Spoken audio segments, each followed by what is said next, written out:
In this video, we're going to look at how to collect student data in order to create our mail merge. We're going to need to go to two different spots to be able to get the important information we want.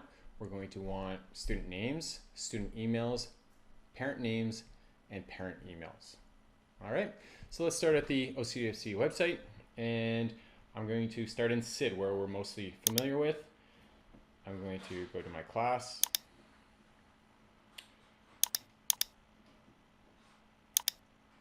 And I'm going to grab all my student information by just selecting and copying and going over to a Google Sheet, and I'll paste in. The next part of the data that I want to get is from another area that is part of the student account inquiry. That will give us our student email addresses. So into account inquiry, select our school, select the class, and I'm way down here,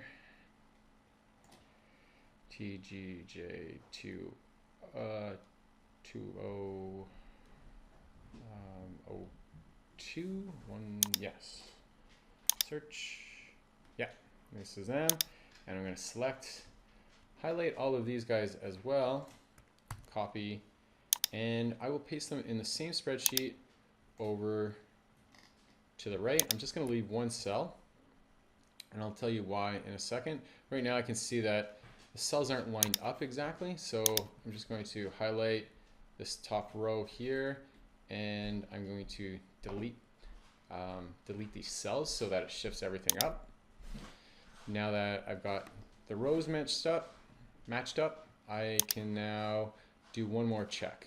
I'm going to come back here and grab my student names. I'm going to paste them just in the cell in between. Because I noticed that when I was copying my group off of SID, I had 26 students, but in the student account inquiry, I had 28.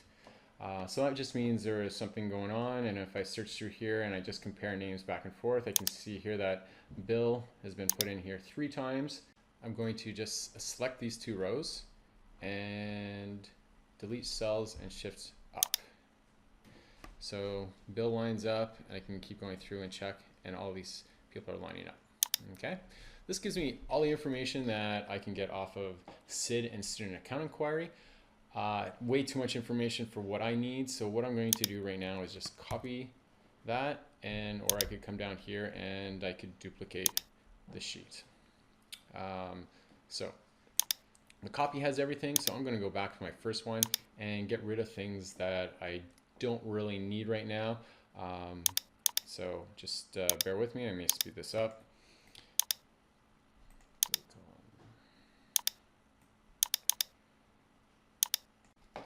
Okay, now that I've reduced the number of columns I have, this is just for me personally. You may keep more columns or not delete them all, or delete even more so that you're just left with email addresses and names. That's fine. One thing though in here is my name column has their last name and first name all bunched together into one column. I like to be able to separate that out because in my mail merge, I like to refer to students with their first name or to their parents by their last name. So what I need is, I'm going to need 2 more columns here. Right click and insert to the left, and that will give me 2 columns right beside. I'm going to select this column here, and under data, I'm going to split text to columns. So what that did is it split the last name and the first name. So I'm just going to change this top title bar and write last name and first name. This column here I didn't need, delete. And this first column I really don't need as well, so I'm going to delete that column as well. The first row is also empty, so I'm going to delete that as well. So delete row. This top first line is very, very important as we move to mail merge. We're going to want to make sure that none of the names in that column appear the same, or the same thing appears twice. So last name, first name, grade, phone, IEP, SIA, ESL, Guardian 1, phone 1, email 1. So that's good to have the ones at the end because we're going to have Guardian 2, phone 2, email 2, account ID, password, and email, which is actually back to the student's email, is in the last column.